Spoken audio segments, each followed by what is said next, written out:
Hey, what's going on, everybody? Today we are looking at a product from XDuoo. This is a mid-tier amplifier. It is the XA-10, and this is an all-in-one unit, which I really do like all-in-one units. Now, sometimes you don't mind having, the separate DAC and the amp stacked. I mean, the stacks they look nice, but a lot of times you don't have the room for that. You may not have or want the plugs. You got to put a plug for each thing that you have. Something like my unit up there, where I have to have 3 plugs: one for the amp, one for the tube amp, and one for the DAC. So you don't want to deal with all those separate.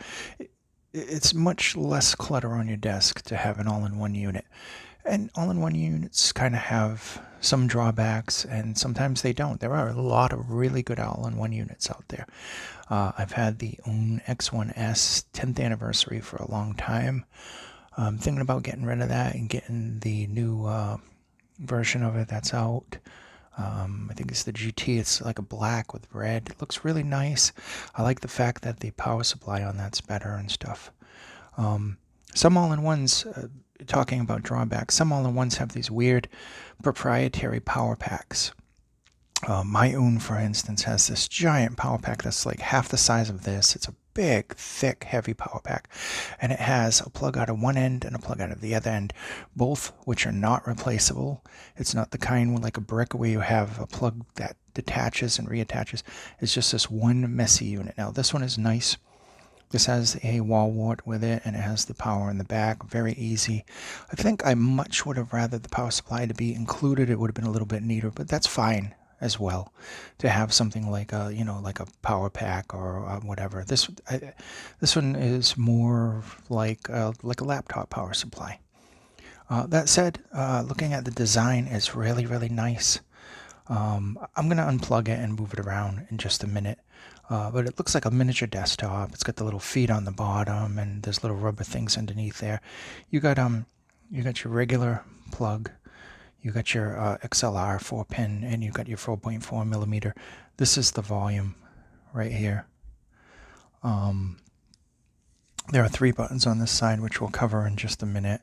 And there's some nice venting. If you can see, the vents on both sides have the XDuoo symbol, and they light up blue. There's blue on the inside. So this would really be nice for a gaming setup as well. So let's look at some of the things that I have for notes. I have these specs somewhere over here. Now this features every type of connection you're going to need, basically, with the exception of balanced in the back. And now that is one of the drawbacks. There are a few drawbacks with this unit. One of which is it doesn't balanced out, but it doesn't have any balanced in on the back. There's no XLR in on the back. It is just strictly RCA, optical, and coax. This does also have Bluetooth, by the way. Speaking of the Bluetooth, it is a Qualcomm CSR 8675 chip in it. Cirrus Logic CS8422 handles the optical and the coaxial inputs. So 2 really decent chips in it, the decent Qualcomm chip for the Bluetooth that handles everything. This has support for AAC, SBC, aptX HD, aptX low latency, and LDAC, which is arguably the best. It is definitely the best quality as for rate, but I think aptX HD is more stable, in my opinion. That said, so it supplies a bunch of different codes. Now we get into the, it does have an OPA 1612. It has 4 of those amps in it, so it has OPA amps inside of it, 4 of them. It's a quartet of them. There's a Class A buffer, so that is very good as well. There are some very good parts in here. This also features 2 AKM 4493 DAC chips. So that is also nice as well. And of course, if you're thinking of support for the files and everything and streaming, This does it all: DSD, PCM, DXD, full MQA support on it, up to 384. The DSD is up to 512, but it does support the 64. So it supports the low ones and it supports the high ones. It's got a plethora of Bluetooth features. So that alone is good. It goes from everything up to 600 ohm. It can drive the Barodynamic and then AKG, Fostex, all the different models and everything.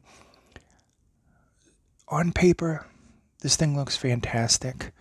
The only caveat would be very low ohm IMs.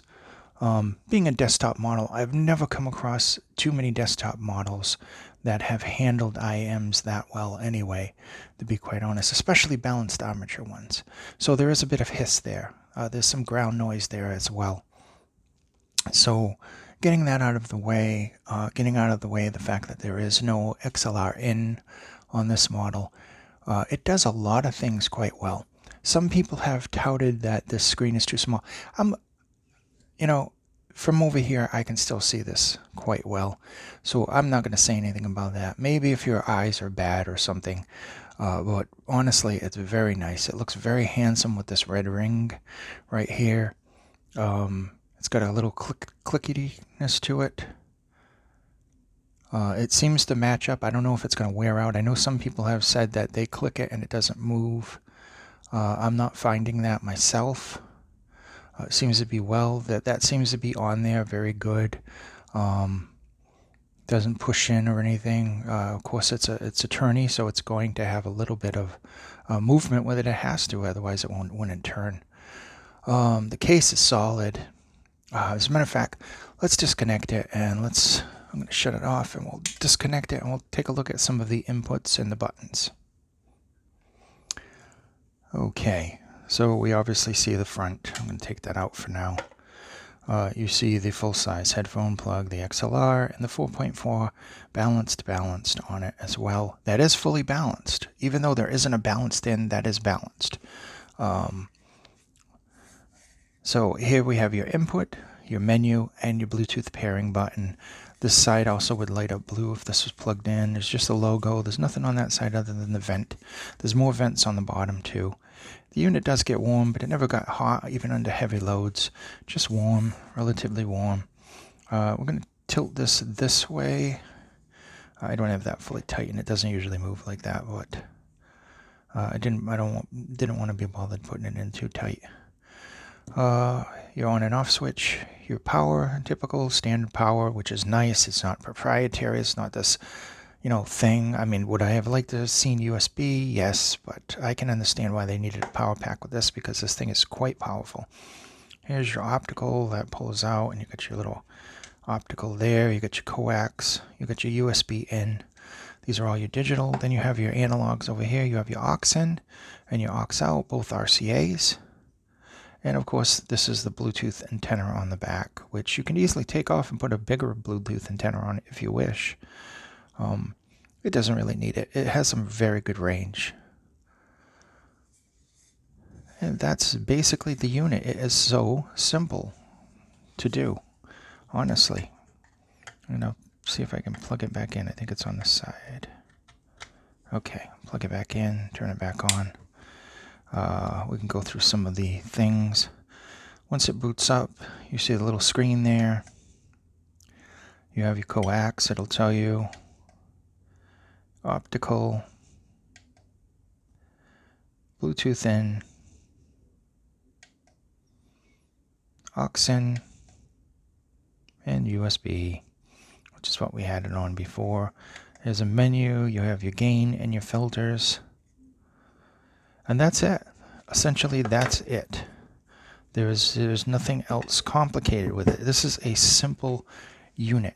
Now, this thing boasts a lot of power. Let me get to my notes.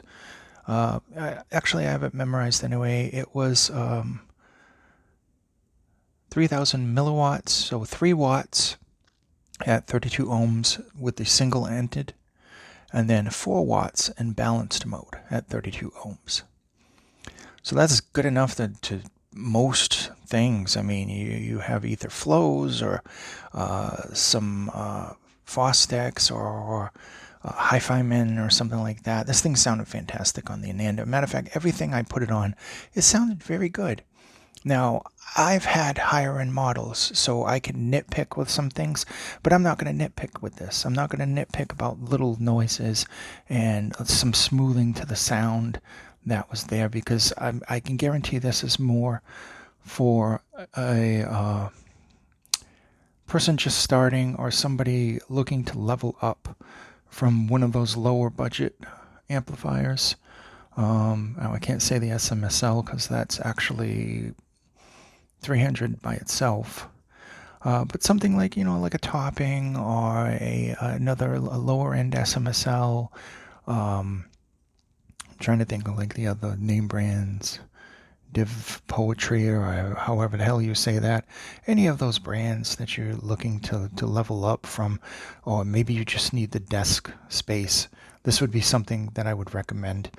This is far from the best. It does have its problems. It does have little quirks and everything that, more people that are used to more expensive, better equipment are obviously going to nitpick on. And I'm trying to see the value in this. Now, this is just under $500, and that is not cheap, obviously. But what does this thing offer? This thing offers everything you need in one unit. It's got all the connections on the back except for XLR. It's built very well. The components are very, very good inside of it, all the different chips for the different things. It doesn't take up a heck of a lot of space. It's just a little brick that you can have on your desk. It looks good. I'm thinking beginners, people looking for a gaming setup, somebody that's looking for something that's decent. Now, the sound-wise of this is fairly neutral. I noticed some warmth in the mids, the lower mids. There's no brightness, no push forward in the mids themselves. Vocals sounded really good. They had a decent amount of definition and a character to them. We're talking about the bass. Bass comes across very good. It's the word I'm looking for. Linear. The bass is just kind of neutral. Whatever the bass is, if it's pronounced in the track, it's going to be pronounced in this. There's not much added there, but there is some good detail, and you definitely get the good sub bass in that.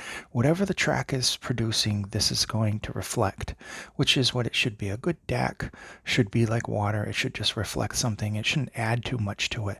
That said, we get into the highs, and they have a decent amount of details there. There's decent amount of extension, but they're not overly done. Nothing on this is pushed forward. Everything is basically where it should be. And of course, it's going to sound different depending on what you're listening to, earphones, headphones, whatever, tracks. If you're listening to MP3s, it's going to sound a heck of a lot different than listening to a full-on DSD file.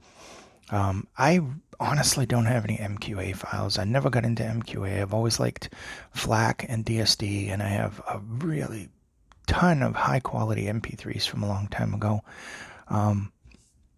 But for the sake of testing, we do very little MP3s, very little video. We start with low res stuff, and then we work our way up. We do CD and, just stuff like that. Now, sound-wise, like I said, it's kind of neutral. There is a little bit of warmth there, but for the most part, it's fairly not colored. It's very neutral sounding. It reflects the source quite well, and it sounds decent. Now, there isn't a heck of a lot. This thing is not a resolution detail magnet reference class amplifier DAC. I'm going to put that out there. It is definitely not that, but it is very good sounding. I didn't notice too much ground noise with this. Some people have complained. I don't know if there's a difference in the production, if it's their unit or something like that. I didn't notice any noise other than with really sensitive IEMs. Overall, in a nutshell, it performed very well, and of course, the thing is a power beast. It can definitely drive anything. As a matter of fact, I didn't have to even take it off of low gain for most of the testing, even with like Fostex and some of the other things. The DT 770s, I forget which ones are over there. 770s or 990s. I have to go look. I don't use them very much. They're not actually mine. Just borrowing them right now, so there won't be a review on them because I'm not going to have them that long. But when I get a new amplifier, I do ask to borrow them, and I have fairly listened to them for a while to definitely like them. Someday I might get a pair, but that non-removable cable always just turns me off. It's the same reason why I don't have Grados anymore. I had the 60 and the 80, and just that big old cable. I like to travel. I like them to be able to travel with me. I don't want to be tied to this humongous cable I got to wrap up and stick somewhere. I suppose maybe it would be worth it to have it rewired for a removable cable sometime in the future or something, but it just irks me when you spend all that money and you don't get removable cables. That said, so we have a decent sounding. It's definitely plenty of power. It performs well. There is some smoothing on the sound. I noticed that the highs, there's some smoothing there. It's not the greatest in the world, but it is definitely, for a beginner, you're not even going to notice. You're going to think this thing sounds wonderful, and it does. It does. In terms of where it is, there are a few that I can think of offhand that sound better than this, but they're stacks. Even the Un, I think this sounds better than the Un. The Un is more reference oriented, but it does sound overly bright sometimes, especially with my AKGs. It drives me nuts. It sounds I don't like it. I just don't like it the way it presents the sound, no matter what filter I pick on it. Other than that, there aren't too many all-in-ones that I can think that can touch this thing relatively in what it can do. Like I said, the Un doesn't have, the Un was $399 and it doesn't have Bluetooth. So this thing has Bluetooth, this thing has optical, this thing has everything that I actually look for. I love optical because I game and I like to run, the optical from the television to the unit. Even though it does have Bluetooth, which I did use with this, I'd rather go optical than Bluetooth. Definitely any day of the week. It was decent. It performed decent. It had plenty of power. This never going to let you down power-wise. I'm sure there's things out there that are more powerful, but power-wise, it's not going to let you down whatsoever. I think as you start to grow in the field and everything, then you start to see that there are some things that have better resolution that just so much better. But this does definitely gave things soundstage-wise a bigger presentation, almost like the iFight Diablo when I had that just made everything sound bigger. This also makes everything sound bigger as well, and what that means is it just sounds bigger. It's exactly what I mean. You put them on and it's like you're listening to a little bit different pair of headphones. They're not so closed, they're not so just tight and just closed in. There's a little bit of bigger sound, almost like you're standing in front of a stereo or something like that. Now, obviously, it's not like 7.1 sound.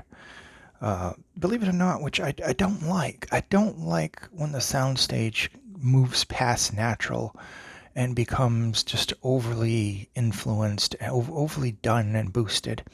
It doesn't sound natural. And I play a lot of RPGs and I want to hear that wide open space, but I don't want it to sound ridiculously wide open.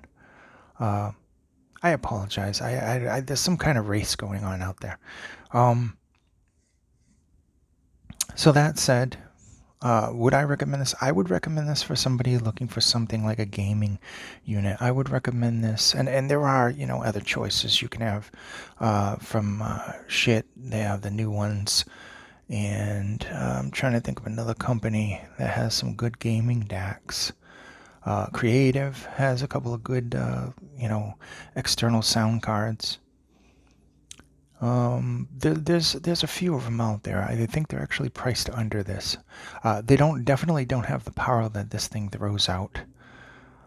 So as far as I know, I don't remember what the Magni gaming one and the other one has. offhand. I'm not sure what the power has, but overall, it is decent sounding. It's simple to use. I don't know if this is too small for you, but I think this is just fine to read. I mean, and everything is just right there. Simple buttons, nice solid design, plenty of plenty of inputs and outputs on it. Easy to use with the 3 buttons and this little screen dial. It's good. It's not bad. There may be better out there choices, but this is pretty good. Like I said, if you're starting out, if you're moving up, if you're gaming and you want something that doesn't take up a lot of space and has that cool blue light on the side, like this has. I mean, let's see if I can, that looks really nice. Yeah, I would definitely recommend this for that.